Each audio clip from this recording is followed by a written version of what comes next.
It's good times. We're going to tell our grandkids about the next 3 to 5 years in the cattle business. Consistency and uniformity is a big thing, and that's where data comes in. I think AI is that next technology. It's going to change the way we breed cattle, the way we manage cattle, and the way we market cattle. Welcome to the Future of Beef Show in partnership with Drovers and Breedr. This is the place to connect with people, innovations, and success stories shaping the next era of beef production. I'm your host, Jim Johnson from Brands and Barbed Wire. As usual, I've got my global specialists with us today, Dr. Jessica Sperber, feedlot specialist from the University of Nebraska, and Ian Wheal, founder of Breedr, the cattle tech company championing producer-led beef supply chains.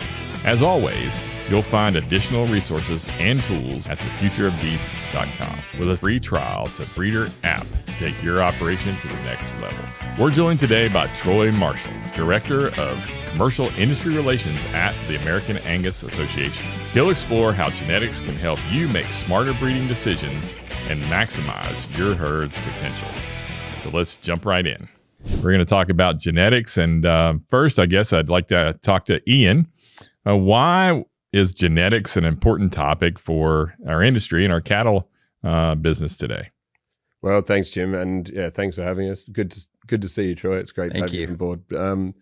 Yeah, I think for us, it's like, Breedr's been very focused on supply chains, but, personally, I grew up with Herefords and we've seen that progress into Angus. So not a plug for American Angus, but seen it grow into Angus.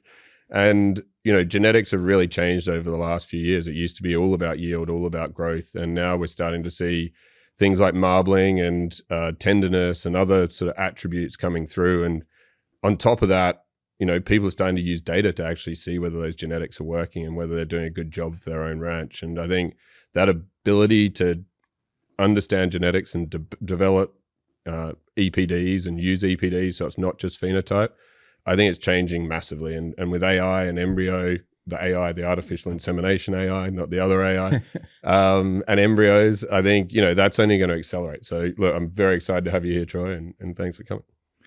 And Jessica, so from a feedlot and nutrition perspective, how are genetics expressed in your everyday life, and what's that look like for you? Yeah, so I think from a feedlot perspective, at the end of the feeding period, we get a carcass closeout from the packer. And that tells you a lot of information, but our biggest challenge is that a lot of times that closeout doesn't make its way back to the cow-calf producer, and they're the ones that's supplying us into the feed yard sector. And so it's important and critical that, we understand genetics both from a phenotype and genotype perspective, because at the end of the day, feed efficiency and feed conversion is what is making or breaking cattle feeders and the opportunity to hang a larger carcass, but also a higher quality carcass. And so genetics make all the difference from that regard. Yeah, that's what we've seen in the cattle feeding business. I mean, you guys basically take the result of what you get from us, right, as breeders, and then that genetics has a key component of what's getting expressed and how that profitability of those cattle in the feed yard. So, well, Troy, thanks for joining us today, and you're our resident genetics expert here on the Future of Beef Show. So, Troy, tell us a little bit about yourself, your background, kind of how you got started in the cattle business, and tell us a little bit about your successes at Marshall Cattle Company and in your decision maybe to move to American Angus and what your role is there. Yeah. Always loved the cattle business and wanted to be involved. And so my wife and I, we were first generation ranchers, though. Both of our parents were in the cattle business, but I'd call them overgrown 4-H projects. And from there, we developed Marshall Cattle Company right out of grad school. And we got to the point where we were marketing 150 to 180 bulls a year and ran about 600 registered cows. And it was a great way to raise the kids and a great lifestyle. And then about 3 years ago, we made the big decision to actually disperse the cow herd. And I think my biggest motivation was that we were in a time where the good cattle were subsidizing the poor cattle, and felt like with the opportunity with the Angus Association to maybe drive the way a transformation in the way we were marketing feeder cattle, where producers could actually get rewarded for both the management and the investment in genetics that they were making in those cattle. And if I remember, you were an early adopter of genomics back then, and so tell us a little bit about your breeding philosophy at Marshall Cattle Company, and then how you interacted with customers, and maybe some of your challenges even then, and how things have changed since. Yeah, that's interesting. I think this is always a people business. And so we believed really strongly in standing behind the cattle. Our philosophy was a balanced trade approach, if you want to call that, with maybe even more emphasis on the maternal side of things. We knew the cattle had to work for our customers, and functionality, fleshing ability, disposition, some of those things that we don't put a lot of maybe economic bearing on were big drivers in our breeding program. And I think our customers looked at us just to keep us out of the ditches. But as you mentioned, with genomics and the changes we're seeing in generation turnover and interval and all those things, we've been able to change the cattle and make a lot of progress. And I think we're moving into maternal and terminal lines to a great extent in our industry today, which really makes it more challenging to put it all together, to match that cow to the environment, match the calf to the marketplace like we always talk about.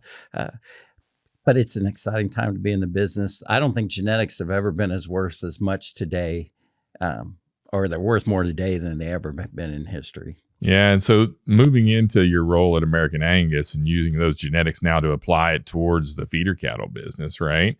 Is that sort of what you're doing now? And tell us a little bit more about that. Yeah, with the Angus Link program, we knew the value of genetics. And the feeders and packers increasingly saw the value of genetics as well. And as Jessica mentioned, we have, 50 pounds of carcass weight's a $150 bill in today's market, 1% different feed conversion, and with all-time record premiums for prime to choice and those sort of things, what we're being able to get on the grid, it's significant dollars. I think it's really driving profitability because we've gotten really good at managing these cattle. And so genetics have a big role, but we didn't have an objective, reliable way of describing the genetic merit in a pen of feeder cattle where those people could buy with confidence. And really, that was all the Angus Link program was designed to do. We have two programs, Angus Verified, which documents that they're 100% sired by registered Angus bulls.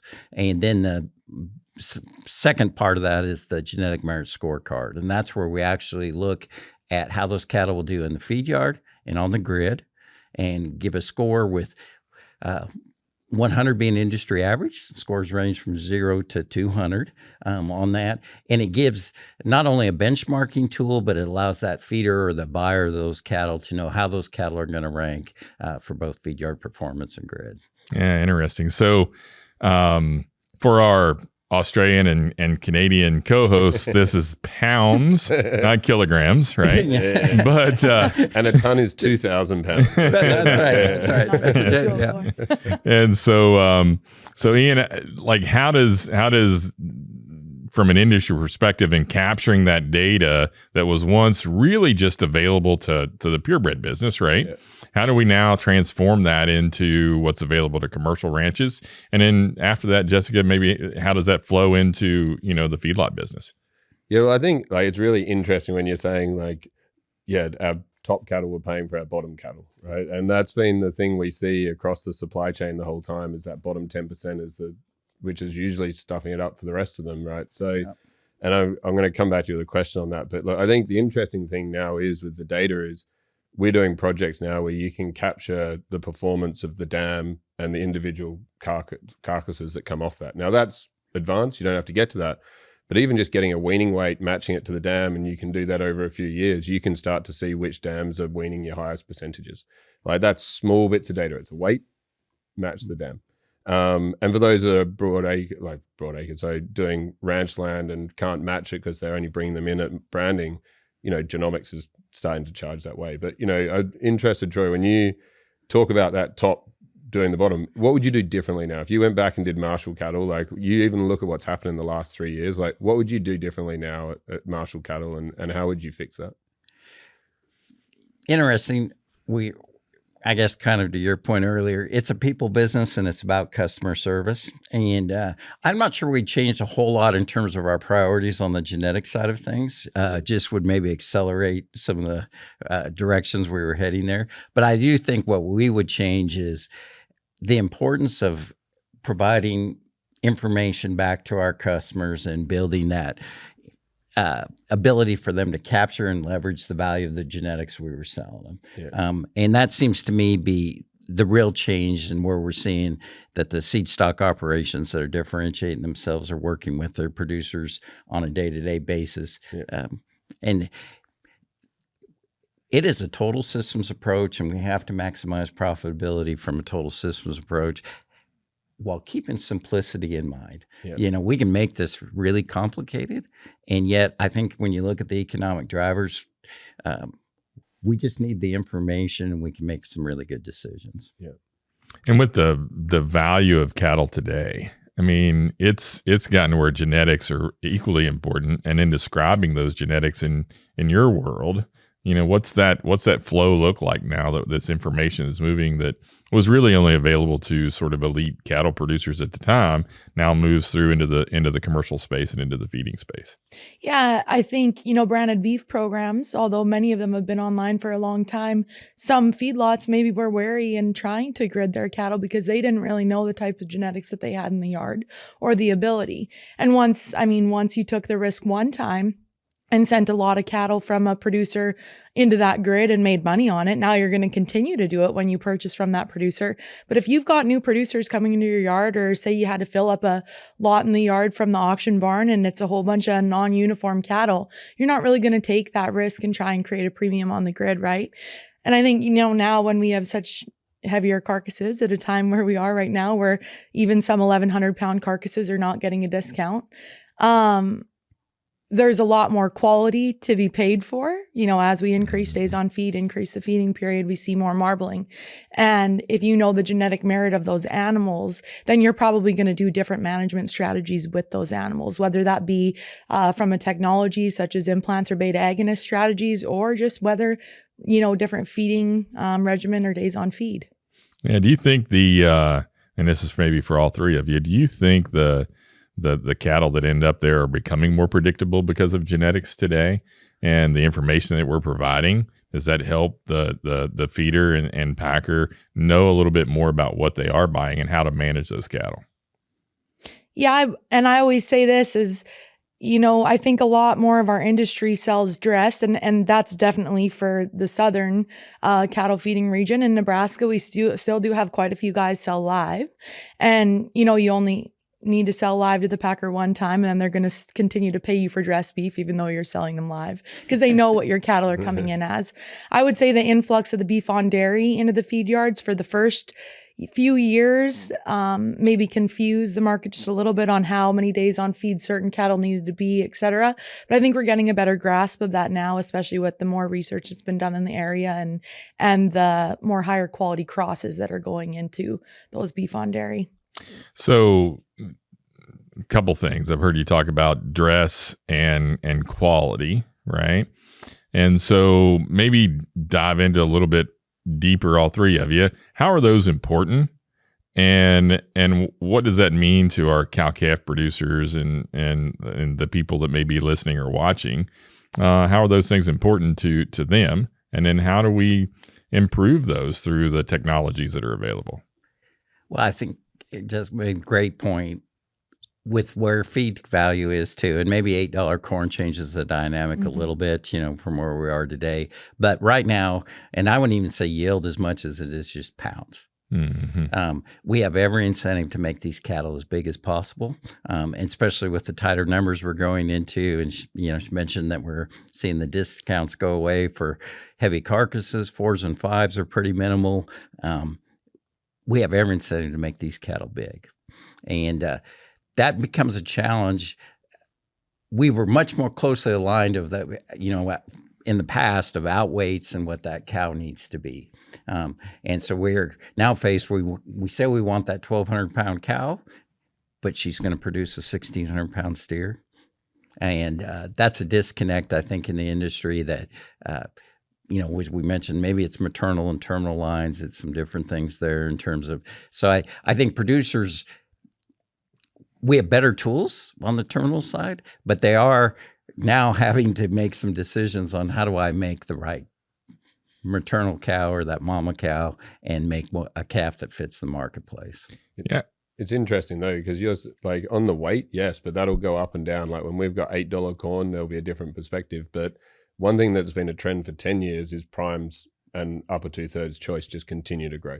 And so, most cow-calf guys aren't, or haven't been, they are now starting to change, aren't necessarily thinking of marbling or when that animal's going to marble. And I just think that's where it's going to get exciting, is like, that is, no matter whether you've got $8 corn or $4 corn, you're going to be, wanting to have those marbling cattle, because that trend continues, right? And that is something that pays. And people, I think Nebraska's gridded the most cattle ever in the last quarter than what they ever had before. It was all live and it's moving up. So, it's very interesting. Yeah. I think 60 to 80% of the cattle are selling on a grid or formula basis right now. And I think that number, depending on how the politics change that, but that number will continue to rise. Yeah.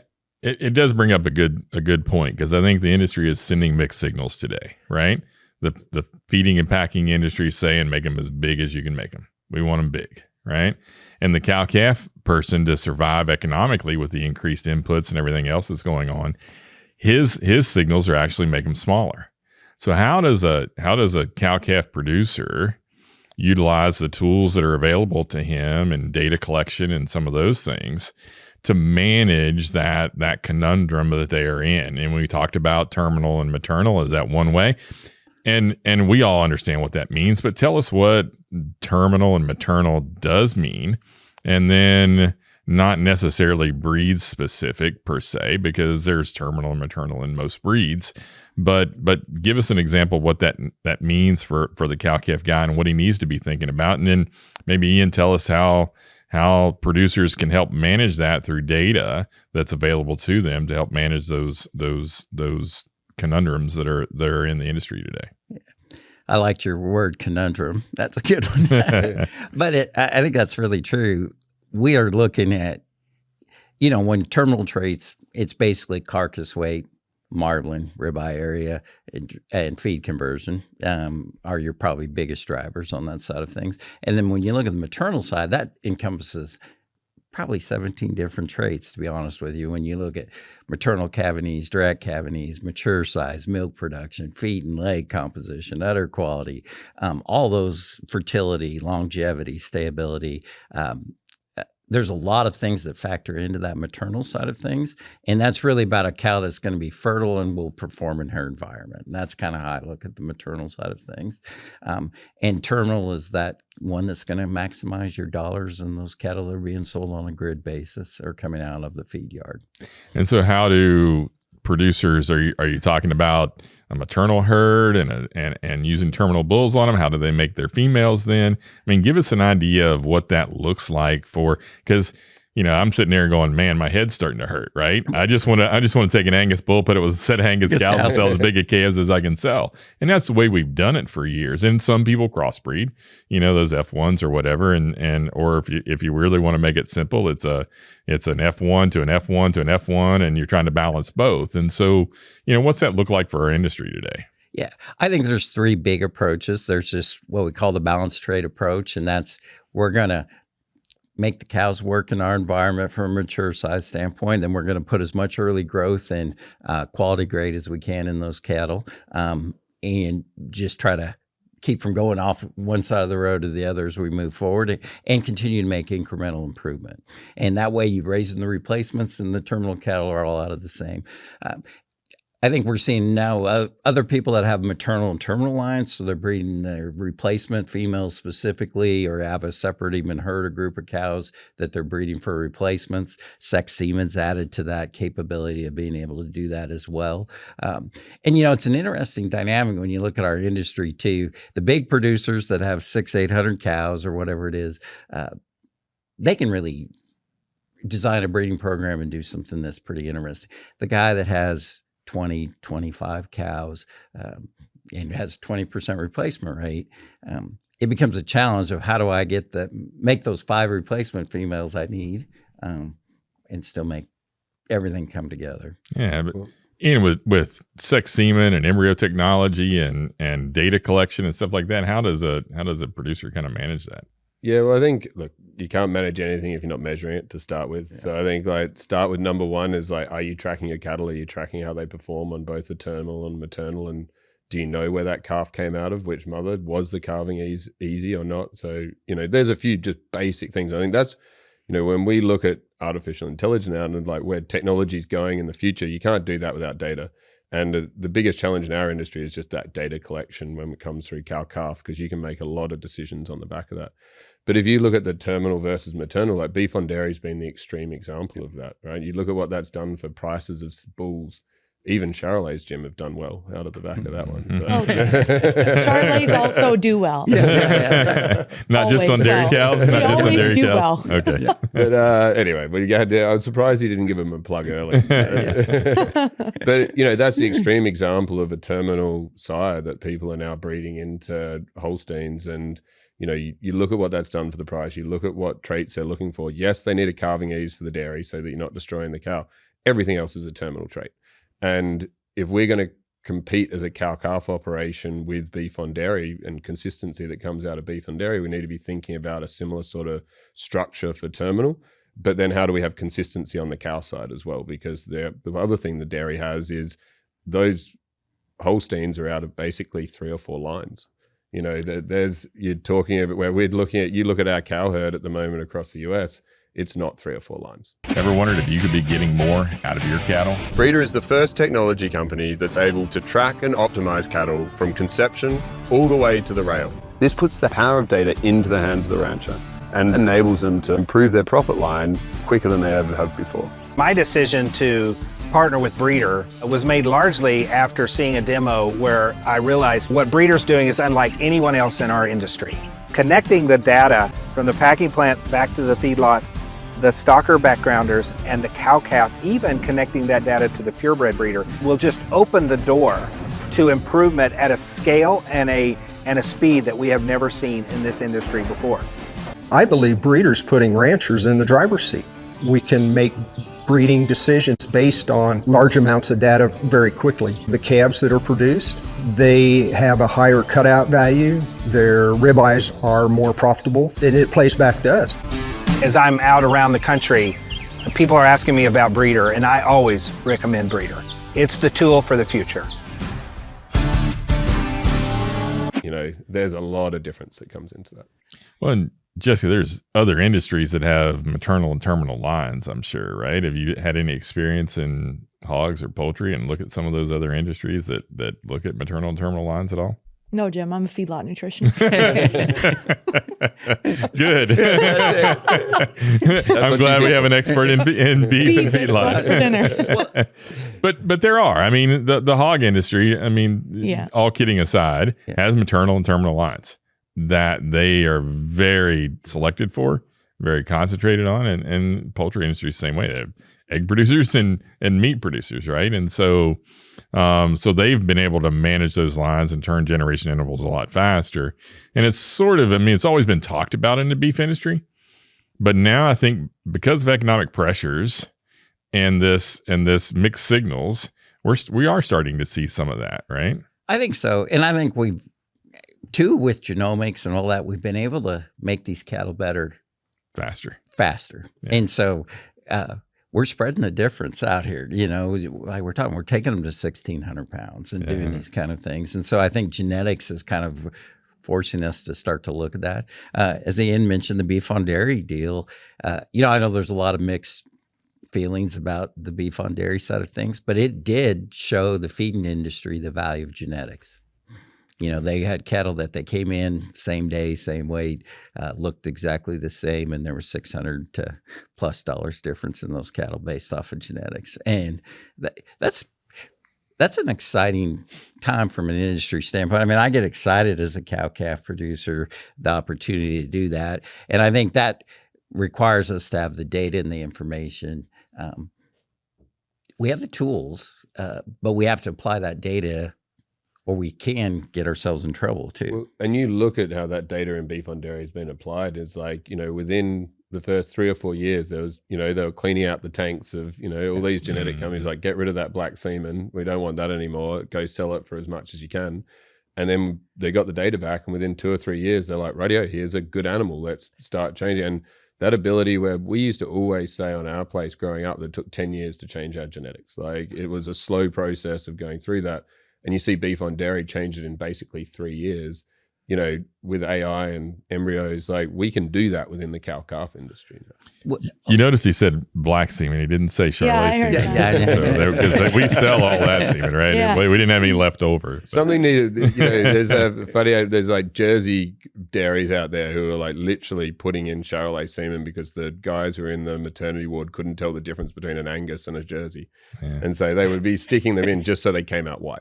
And it was like, no, there's more value to that than a Charolais. But it's but the challenge is even if it was an Angus Jersey, when it got to the feed yard, there were some of the Jerseys sneaking into the Angus Jerseys, and that made a huge difference in the value of those cattle when those Jerseys sneak into that feed yard. And in how often you had to maintain the pens, because the Jerseys would really destroy the fences.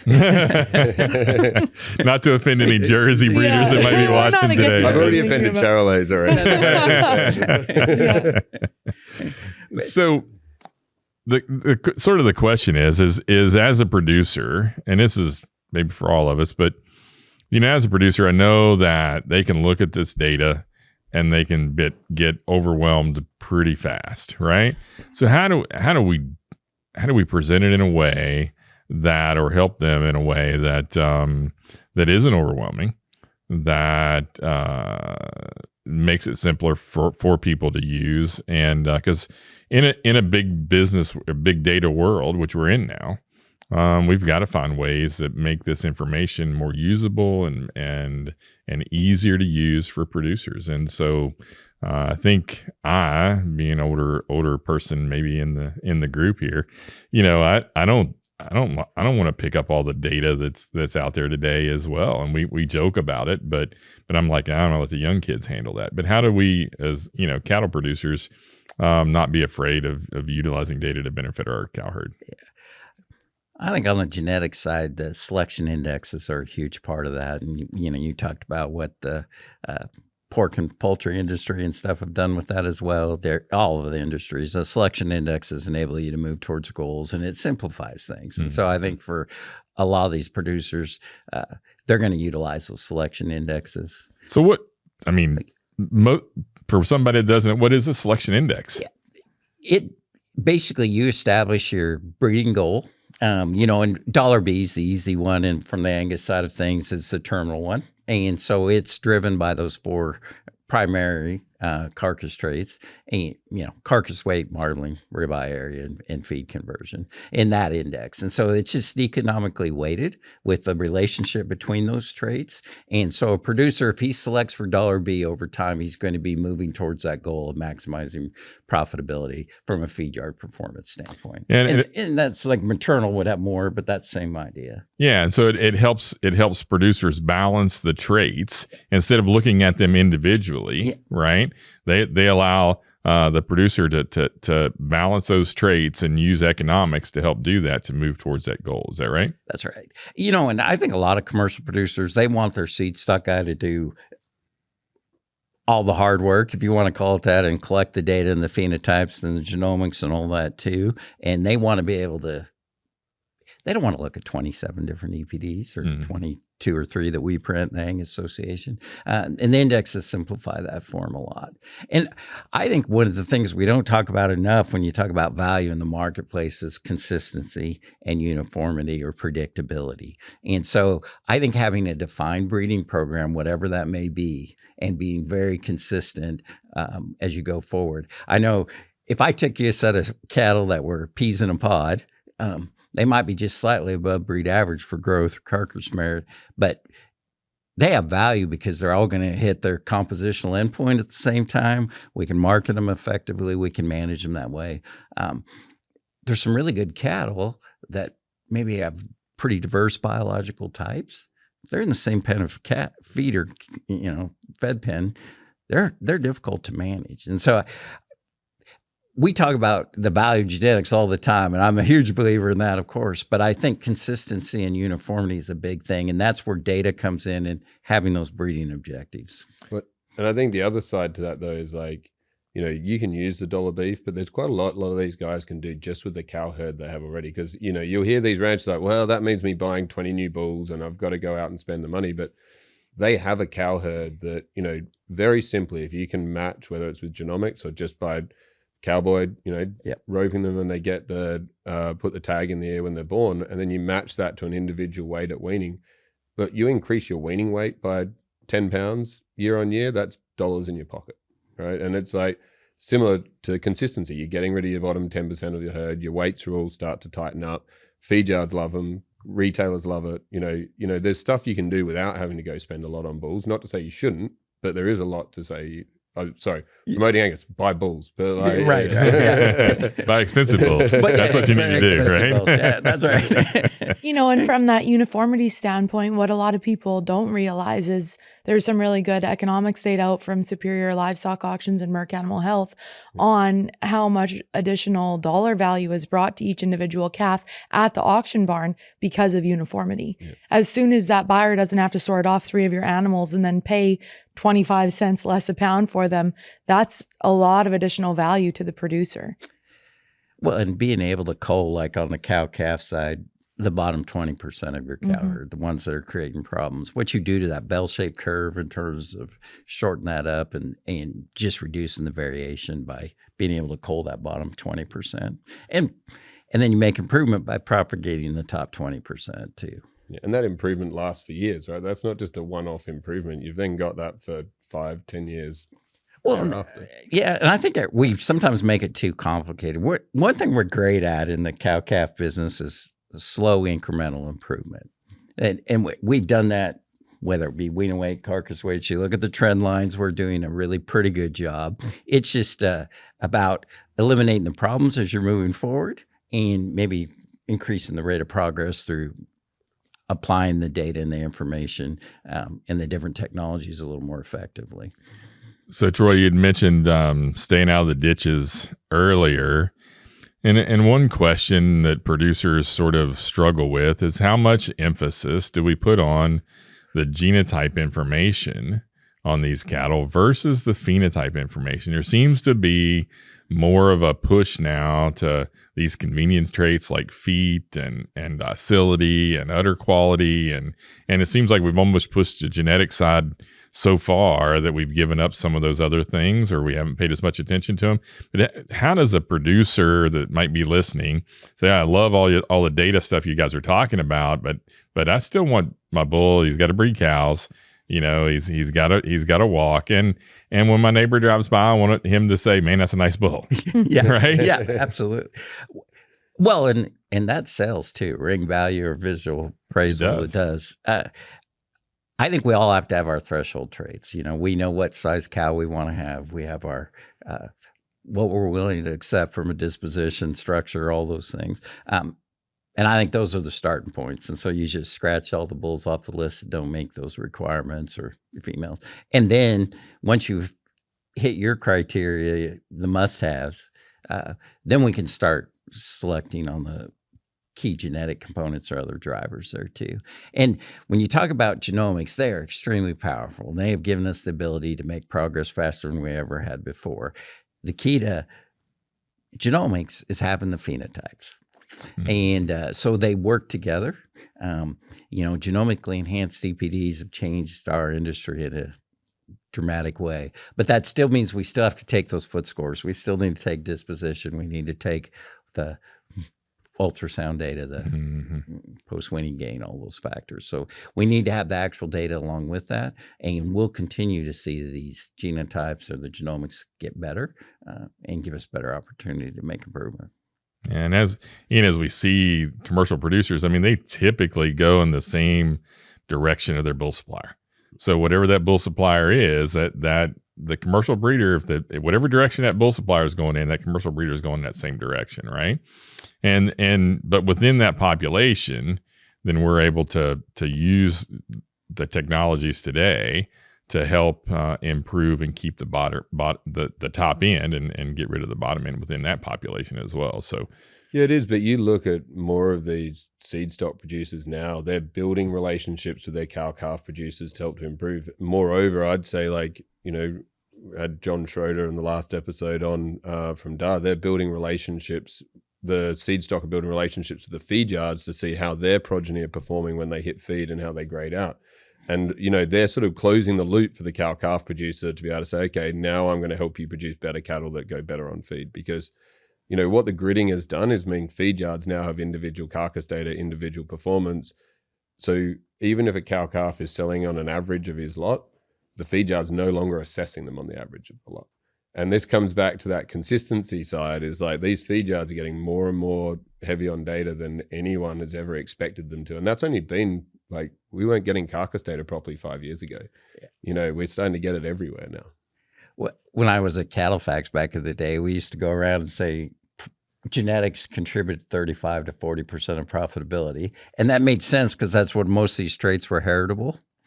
And as we progressed, I think genetics have become more and more important because we've gotten the management better and better on a lot of these cattle. And so there used to be a difference in how the feeders were feeding the cattle and the performance they would get out and that sort of. They're pretty close to maximizing these cattle. And so genetics have become more important. And I think we've actually gotten to the point where if they're going to manage them better, they need to know the genetics of those cattle, as you mentioned, just to set them up from a management standpoint. Mm-hmm. Yeah. And I mean, that's how you make or break it in the feedlot sector, right? Is understanding the quality of your cattle, but also what technologies you should be using and what you shouldn't be using on them. Your implant strategy may change. For the number of days that you put them onto a beta agonist will be different based on what their ability is.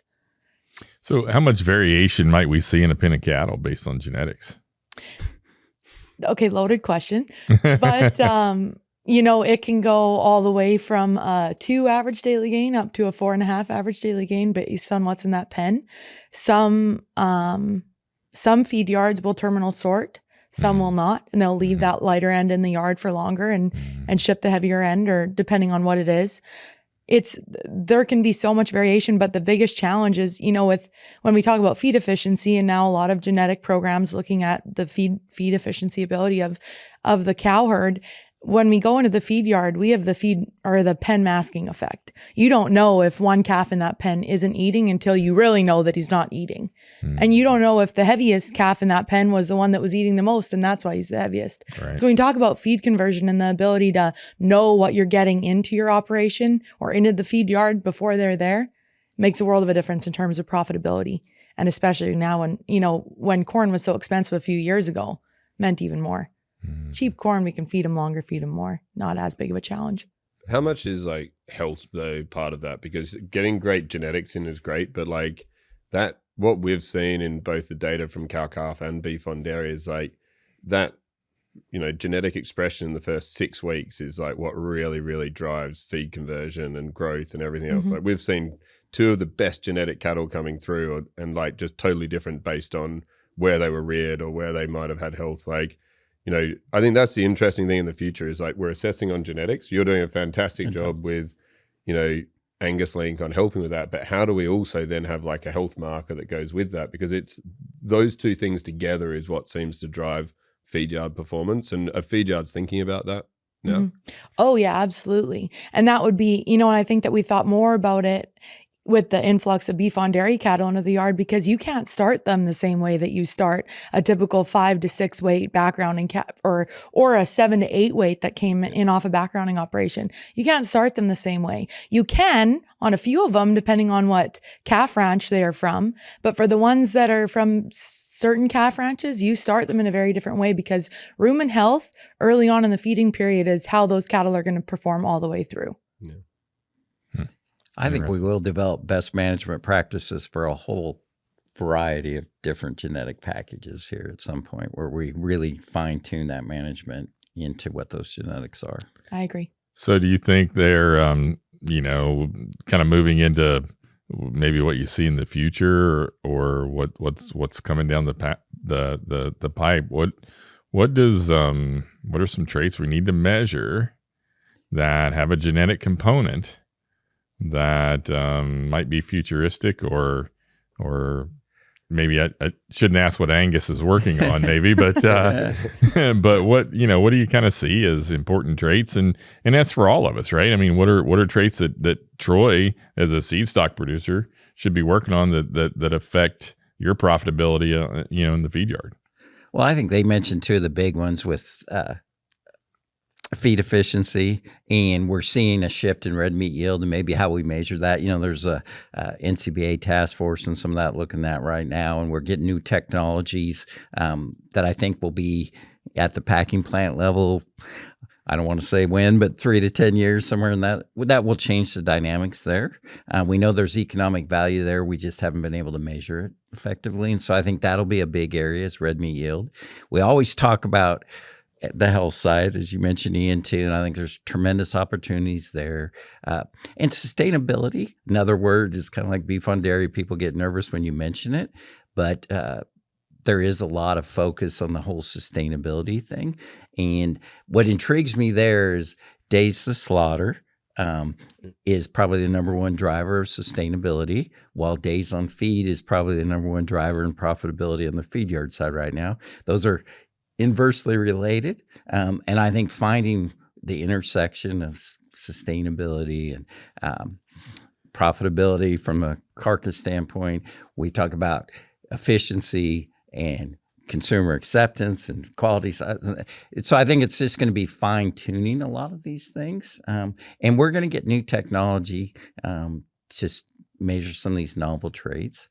And when you look at what pork and poultry and some of these others have done, they have different measures than we do, it might be days to 1450 or whatever it may be. But I think there's ways of maybe how we look at the data. Both maternally and otherwise. It's interesting. Like, we did a project with a packer in the UK, and like we were measuring loin length of every animal that came off it. And, that'd be a really interesting trait. But, the manual process to measure that loin length, like, it's going to take machine vision and stuff in the packing plants to be able to get. In the beef business, every decision counts. Drovers delivers the expert analysis, market updates, and real-world reporting that cattle producers rely on to make smart, profitable decisions. From market updates to policy shifts and animal health, Drovers delivers expert reporting and real-world analysis that helps producers stay ahead. With a mission to help beef producers become more profitable, every story is built around what matters most to the cattle industry. Get informed. Get Drovers. That red meat yield, because 2 extra steaks makes a difference, and we've seen some of these Angus herds have shrunk, right? Not literally, they've still got great EPDs, but the length has gone out of some of them, and it's like, but that loin drives profitability in a lot of these cases, especially with demand. So yeah, it'll be really interesting to see that machine vision stuff coming through. So yeah. Well, you might be able to talk about research at the University of Nebraska, but what types of things do you see that are affecting the feed yard side of it from a genetic component? And is there any research going on around those? In terms of? Well, just traits that affect profitability in the feed yard. Are there some research projects going on around, those traits, and what's the industry working on? Yeah, I think our biggest question is, at what point are we going to stop increasing hot carcass weight year over year? The average trend is 5 pounds per year for steers, 6 for heifers. But when you look at what we've done in the last year, there was a 60-pound increase in the summer from dressed beef from the year prior. So it's there's a lot of additional weight on there. I think for us, we are getting to the point, just like you mentioned, Troy, of how do we manage individual groups of cattle that have individual genetics within the yard? So, the implant strategies that maybe we would put onto all of the animals within our feed yard at one time, now with the ability of going back to the producer that brought those cattle into our yard and knowing the ability of their genetics, now maybe we're going to change that implant strategy a little bit. Maybe we don't give them the beta agonist for as many days on feed. Or maybe we increase that, right? And I just think there's a lot of opportunity by extending the results from the carcass all the way back to the producer. And then I think that too can help the producer realize, okay, this is what is being, is profitable for that feed yard at the packing level. And then it also helps them stay away from single trait selection, which I was going to ask and ask Troy to comment on is, for some of our smaller commercial cow-calf producers, how do they stay away from single trait selection? Because, we sit in the feed yard and we talk about we're growing them bigger. So does that mean that we want you to have a bigger weaning weight? Well, at the risk of what else are you giving up? Now, that's a great question. And that comes back to the balanced trait approach. I think we have to keep as much rapid early growth as we can in the cattle and continue to select for quality and all those factors. But you always have to keep in mind that cow has got to work in her environment for your management system and be cost effective. And so I think that's your baseline for those producers who are raising their replacement females, and then they try to make as much improvement in these other traits as they can. But you've got to keep that cow in that factory where she's functioning and is profitable in your environment. It's interesting when you start to think about individual traits of how you'd feed them differently. Like, one of the traits I always think about for a future trait is not just marbling, but marbling at what age? Because we know from like Wagyu versus Angus versus a Charolais, they all mature at a different age. Like, how do we work on an EPD that's marbling at a certain age, right? And that would be a really interesting, because then you'd have a completely different sort on those cattle at the feed yard. And like, maybe you're giving me a rye gring, you're going to come out with an answer in 2 years' time. But, it's like that's one trait I'd be really interested on people to start working on because of what it can do. The sustainability one, it's important, but I see it as a byproduct of like everything else we should be doing to have a healthier animal with better performance that produces what the consumer wants. How you make that an index, I think I don't know. Like, it's so closely aligned to a dollar profit in some cases. Yeah, I agree with you. Sustainability is tough because it's about profitability. From a cow-calf or producer side, that is sustainability. And I think from a government or NGO standpoint and the corporate world, all the Walmarts, McDonald's, et cetera, sustainability is an environmental thing, whether we measure that in terms of carbon or methane or and so how do we meld those together? And then from a consumer standpoint, like with certified Angus beef, sustainability is about animal welfare. Yeah. And so you have the consumers, the producer, and the government and corporate America have three different definitions. What concerns me is that I don't want corporate America and the government being the ones who drive that equation. And so I think it's really important as an industry that we're involved in that discussion as it moves forward so that we make sure that producer profitability and, as you said, that whole system approach is taken into account. Yeah, but I think the one thing that is driving is the consumer, right? And you go to a retailer and a retailer wants a smaller ribeye, and then you go to a restaurant chain, they want a bigger ribeye, and we're producing massive ribeyes right now in terms of the carcass weight going up. There's a correlation there. And it's like, you speak to the big retailers, they're like, no, I want 14 and a half. Like, I don't want 17-inch ribeye. But that's a great point. If you know what your environment can handle from a cow-calf side and what you can do from a management standpoint, then you can find that specific program and target and niche that you can target. And I think you can create some profitability and some opportunity by doing that.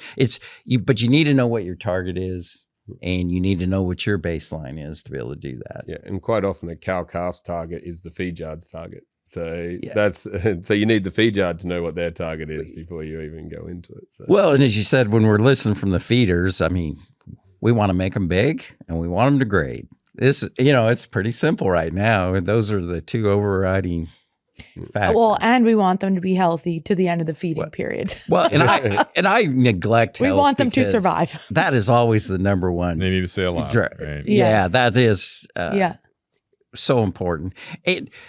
There's a genetic component to health, obviously. Yes. There's also a big management, nutrition, all those interactions there too. And I think that's the neat thing too about some of the data you talk about is melding not only the genetic information, but the management and marketing information all together so you can make the right decisions. Because you can have really good cattle and you can mismanage them and turn them into pretty poor cattle. And you can take pretty average cattle and manage them super effectively, and you can make them pretty good cattle.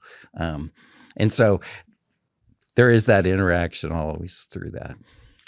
Yeah. So the one thing we haven't talked about, which made me think about managing all those things. How do y'all see AI, and not artificial insemination, but artificial intelligence, evolving and affecting our beef industry? Where do you see that being used?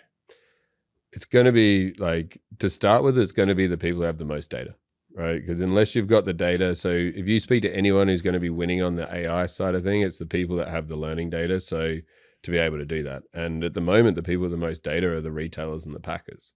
So they're going to be using it to assess where they should be getting beef from, to make it consistent, to hit their spec, to do all of that sort of stuff. I think the danger with data is if you don't know your own data and they're assessing you on data that you don't know, you're already out of the market and that side of things. So it's how can you get to know your own? Then once you know your own, actually AI becomes incredibly beneficial because, whether it's working with American Angus or people who work with the producers, they can start to use AI on the data they have to give you insights on your own herd and how that benchmarks and how it performs. But, AI is going to be, already we're seeing it sort of be able to mean that initially, in most corporate worlds, it's instead of that one person doing their one job, they're doing three people's job. That's what's happening in the corporate world right now. It's Google's added 20% revenue for the last 3 years and hasn't hired a new person. Obviously they have, but the staff numbers are the same. So, it's helping speed up the operations. That's where it's at the moment, but then it's going to speed up the insights, but that's going to come back to having the data. So if you want to use this and be ready for it, you either work with someone like American Angus who will have the data and can help you, or you work, you get your own, you start working. And I do think it opens up that commercial data sets, those mega data sets that aren't as clean as the purebred sets that we typically dealt with, where we have all the pedigree information and all that. But if you can get this huge volume of data, as you said, and apply AI, and I don't even want to sound like I understand AI. I've read all these books. It just excites me. It blows me away, terrifies me at times. But I do think the people I listen to, how much the internet changed the world. I think AI is that next technology. It's going to change the way we breed cattle, the way we manage cattle, and the way we market cattle. So I think it will have a pretty big impact. I also think when you mentioned the other AI, we've known that's a really great technology and that's existed with a pretty solid return on investment. And the adoption, it hasn't changed a whole lot in the last 20 or 25 years. And we're historically one of the slowest ones to adopt technology. And I think that'll probably be the case too. We'll get to see what some of these other industries, how they utilize it, probably before it gets adopted in a big way in our industry. AI in the feeding sector? Yeah. When we talk about autonomous feed trucks and all those things, they're very exciting. You still have to have people present in the yard to manage that. But when we talk about animal health abilities with AI and technology and things like that, in a university system, we're a little bit capped on what we can pay our feed yard cowboys. So we're kind of in the business of training really good feed yard cowboys to move on. And then we train another good feed yard cowboy and then they move on. And so, with the ability of AI and other animal health technologies, it helps us train people and it helps us train graduate students and it helps us train undergrads to the extent that we can have somebody doing the job that they've maybe only learned in the last 5 months at the same level that somebody had done it for 5 years. The other challenge of it, where I hear from a lot of, our feed yard personnel, is what happens when the technology breaks down and who's going to be on the ground to fix it. And so, for any companies that do have a lot of technology and things like that are in the yards, just trying to make sure that you have enough people on the ground at the beck and call of those yards, because there's nothing worse when you're working a group of, 500 head and at head 273, something in the system breaks down and now you've got all these cattle up and it's 110 degrees outside and you're like, now what do we do? Do we send them back to the home pen without finishing, the implant or whatever we were doing, finishing processing?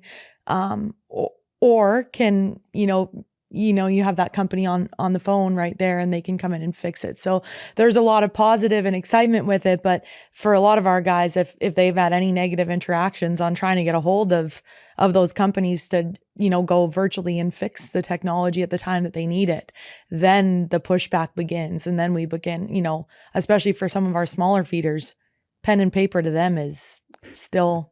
It was funny when I was founding Breedr. I remember speaking to my mum, and she's like, "If you don't have a phone number on your website, I'm not even going to talk to you." Yeah. And it was like, but that's this industry, right? You have to have a phone number there. You have to be able to get there. You have to be able to help people. It's still a people business. And, I think the interesting thing about all this technology is that passion for the cattle and the animal and the health of that animal, if that doesn't exist, we're going to have a problem. Yeah. So, that ability to make it a personal game is still pretty important. And also with genetics, like more and more, I think the exciting thing that you were talking about earlier is that the seed stock guys are now really engaging with the cow-calf operations to really help them adopt. Where it used to be just buy my bull, I'll see you in 12 months. And it's now like it's becoming a sort of a year-round engagement process that's never existed before. Yeah, we used to sell genetics as a seed stock producer, and now we're full-service genetic providers. And we have to be involved all the way through the marketing process and in interacting with those customers, and it makes it a funner business, and it ties those relationships together, and there's a lot more opportunity as well. But it's a paradigm shift.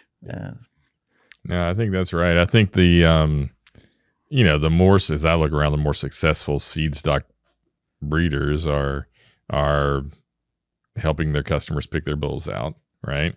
Helping their customers market their calves, and those types of things that the cow-calf producers coming back and buying bulls from them, and that's what I see is happening in the. And we're seeing a two-tier market based on the level of service you provide. Right.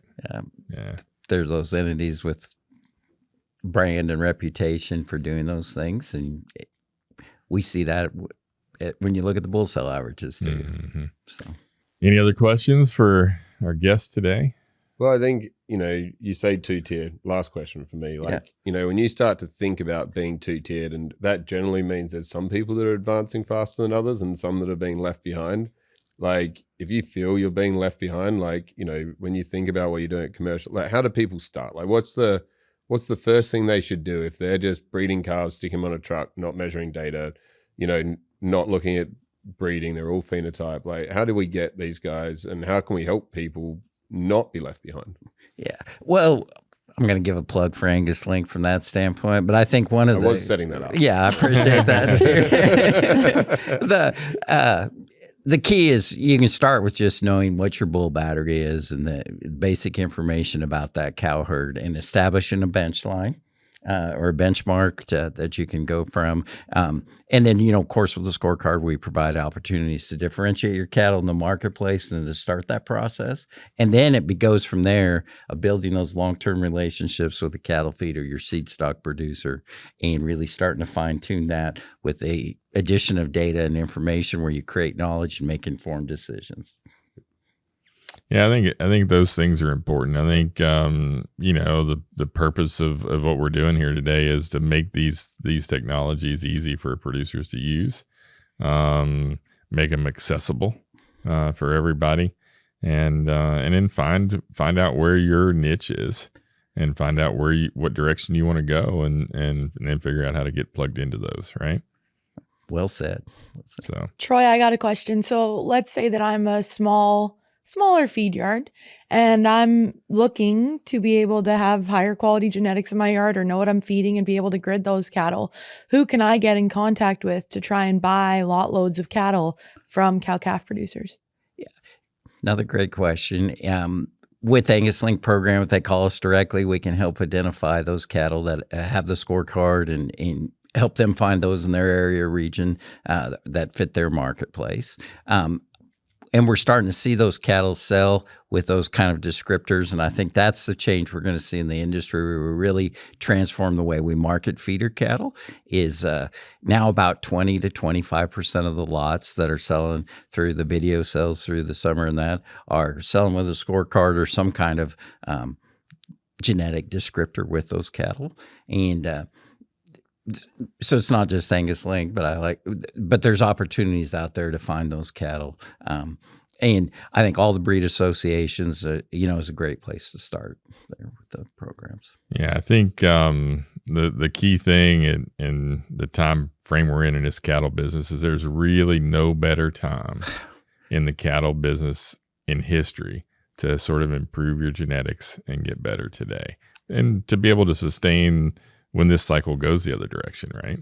I think you make a great point, Jim, is we have historically tight supplies and historically strong demand. So it's good times. We're going to tell our grandkids about the next 3 to 5 years in the cattle business. But I think there's a danger that it lures you to sleep because everything looks really good. We're making dollars. But when we go to the next side of this cycle, and we will get there eventually, we always do, the variation and the spread between the good cattle and the poor cattle and those sort of things is widening out. And you don't want to get left behind in this. And I think having the opportunity and the dollars in the system right now gives us opportunity to invest in making the cattle better. And I think as we really look out, we're all in pretty good shape next 3 to 5 years, but how are we going to be competitive 5 to 7 years down the road? And I think the producers who take advantage of this time to really position themselves will be in a good place. Yeah, I agree. Well, Troy, on behalf of our co-hosts here and our experts and for the Future of Beef show, we appreciate your time today. It's been great talking to you, and look forward to having you back sometime. Pleasure. Thank you, guys. Thanks, Troy. Thanks. Stay tuned. It's time for Ian, Jess, and I to go behind the beef. What did you guys think of the podcast today? Yeah, well, look, I think it's interesting. Troy was very understated. There's a lot that Angus is actually doing to really help commercial cow-calf producers. But, I think there's still this big challenge about, the simple amount of data collection and how people actually measure this, because quite often people are buying bulls. Do they work? Like, we've seen data where you do a parentage test, whether it's with a Zoetis or a Neogen or G-Max Advantage and stuff like that, where actually, it's only you buy the best bull and only gets 4 cows pregnant. And you're like, okay, but how are these cattle actually performing and how people are measuring? And I think, the challenge is with this generational change, like how do we get from a cow-calf perspective, feed yards are collecting the data because they're processing all the time. But from a cow-calf perspective, how do we get people to think individually, in terms of performance? How do they change that bell curve? And I think that's great if you're measuring the data. It's very hard if you're not. If you're just loading up a truck at weaning, shoving them on, selling them on a lot weight, that's still a very big challenge for a lot of these cow-calf producers. Yeah, it's interesting. I mean, I think as I look at the cow-calf producers around the country, a lot of them are managing their feed, right? And that may be where their interest lies, right? They're managing their health, right? Maybe that's where their interest lies. They're managing their forages, they're managing the cows, they're managing the ranch. Genetics may not be the front and center of what they're trying to do. And so how do we as the industry, or how does the industry come alongside them and take something that may seem very complicated to them, right? And make it simple, help them with those things. And I think when Troy talked about those seed stock producers that are doing that today are the ones that are being more successful, right? Because they're not genetics junkies like us seed stock guys are. Yeah. I mean, they just aren't. They don't live and breathe genetics like we do. You don't live and breathe genetics maybe like Troy does. And so how do we do that? I think it's a challenge that we're trying to address. But you're right. Like, where he is right is there is a difference between those producers that are working with their seed stock guys year round to improve their genetics and those that aren't, or those that are being part of a supply chain and getting data back from their feed yard and those that aren't.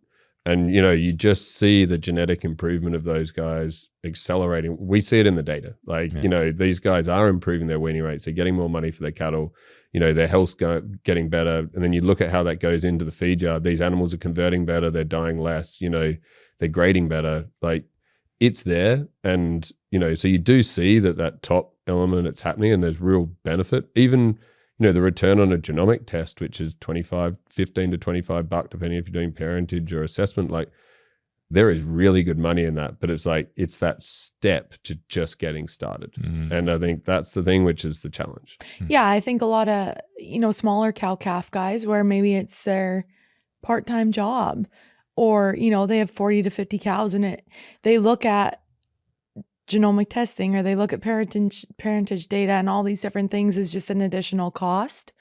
And to the extent that some of the commercial guys are not even using they're not even using a suckling calf implant that on average returns 20 to 23 pounds a gain.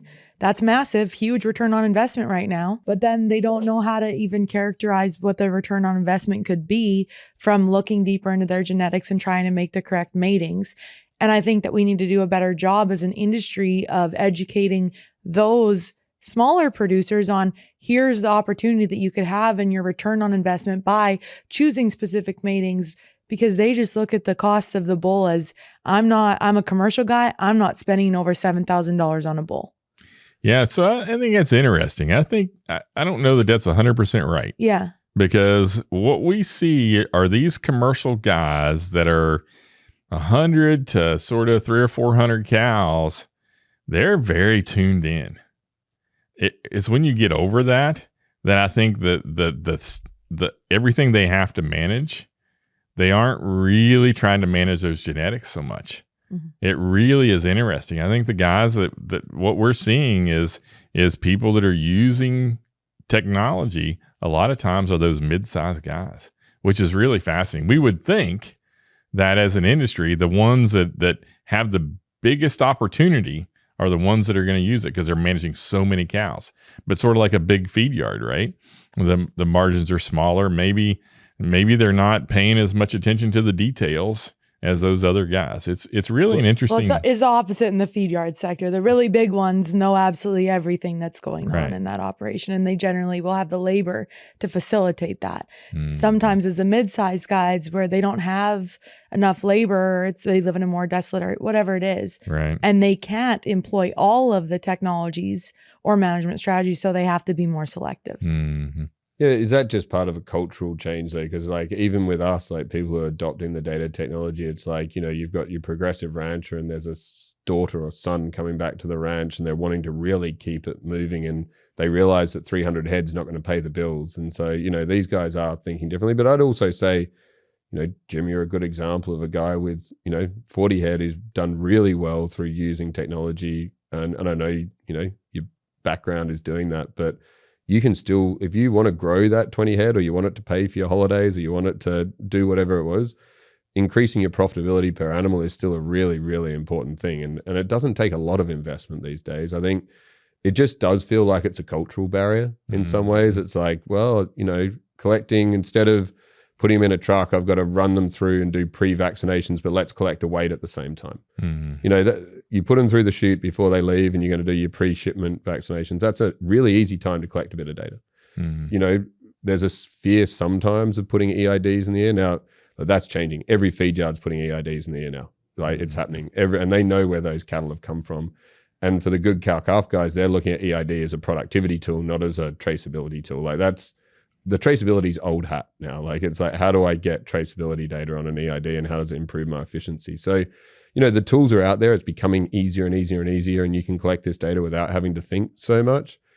But, it does feel like there's that cultural barrier. How do you find that person on the ranch that wants to adopt that technology, who can help drive it? If it's not you, how do you put the management in place that enables someone else in your team to do it?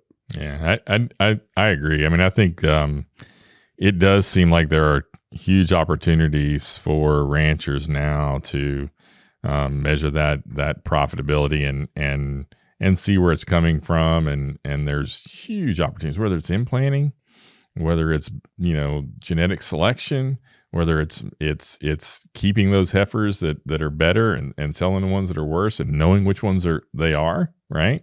There's so many ways that ranchers are just leaving dollars out there that someone can come along and help them with those technologies and with those decisions. Yeah, and if you want to help your seed stock guy deliver you better bulls year after year, give the phenotype data back, right? Like that will only help them produce bulls that you want. Right. And it's like that linkage is actually a really interesting one because, a lot of these bulls, they're not a huge amount of progeny. We all know that, like in terms of how they're assessing the EPDs. So the more we can get better at giving the data back, the better the accuracy of those genomics will get. Mm-hmm. I think the challenge is that a lot of the guys don't have a scale on farm. Yeah. But it used to be a big investment, right? Like you got to pay $2,000 for the weigh bars. You got to pay another $3,000 for the weigh head. You've got to then pay another $1,000 for the EID. For if you've got 20 head, that's huge, right? Now, I would argue it only takes you a year and a half to pay that back, even on a 50 head herd. But what we are seeing now is the weigh bars are coming with the scales quite often on some of the newer scales, the nice ones. But you can get them cheaper. You can now get a $500 weigh head that connects to your phone. The cost of this is coming down and, is making it way more accessible than it ever has been, which is driving the change. But yeah, look, I think genetics are great. I love the fact that phenotypes are still, a big part of the conversation and how you assess these cattle. And I love what Angus is doing. And they're not the only breed association to be doing that. It's great that obviously Troy was the one here today. But, I think all of these breed associations are looking at how they can put a label on cattle so they can market them better, which drives a pull through that helps people think about better genetics. And I think that's the exciting part. And that can potentially help the commercial cow-calf guy. Yeah, I think it's interesting to look at the different breed associations and their variation of breeders within the association, right? I mean, you've got the variation in environment and philosophy on breeding decisions, but how all those can be molded into a breed association to help make decisions. I mean, within Angus, you think about the population, right? You've got some breeders that are really focused on maternal. You've got some breeders that are really focused on the terminal traits. And then you got a lot of them that try to balance that, right? Mm-hmm. And then, as we look at the phenotype stuff that also comes in, there's a whole segment of those breeders that are really focused on phenotypic perfection, right? And so blending all that within a breed association and then finally sending something to you that is predictable is a challenge. Well, or someone buying it to be a semen producing bull for AI and to beef on dairy. Like, right. It's amazing what's happening in terms of the diversity of where these cattle are going to go now and how they're bred. So, and providing those services to all those different breeders is a challenge sometimes. And I think it just comes back to what Troy said, where it's like, focus on, for you as a cow-calf, what is going to be your market? How are you going to deliver to that? And then how are you going to breed for that? Whether it's keeping a maternal herd and a terminal herd, again, bring it into your own business and then build those relationships both back with your seed stock and into your feed yard so that you can help iterate faster. And I think that was just a really good point. I think that's happening. And, the more people can do that, the faster they'll get better. And the more they won't be a commodity, right? Especially coming when the cycle goes the other way. Yeah, that's interesting. We do see, I think, commercial producers might, buy a bull here this year, and then this guy's cattle get too expensive or bulls get too expensive. They move over here, and then their program moves, right? And so I think what Troy said about, sort of picking where you want to go and sticking with it, right? And then making sure that you're aligned with your seed stock supplier and the genetics that you want, the direction you want to go, make sure they're heading in the same direction, work on that partnership. And then from there, we work on partnerships, how we sell the cattle and making sure we're moving those cattle into the right feed yard, the right grid to help get benefit of that. And so tying all that together is, I think, really important. Yeah, great. No, it was good to have Troy on. He's seen a lot. So no, I think it was good. I think it was a good episode, and I think hopefully listeners can get something out of it. Yeah. Thanks for tuning in to today's episode of the Future of Beef show. Don't forget to check us out at thefutureofbeef.com with a free trial to Breedr app to take your operation to the next level. If you're enjoying the show, be sure to subscribe, share it with your friends, and leave us a review. We'd love to hear your feedback. Until next time, keep your boots on the ground and keep your eyes on the future.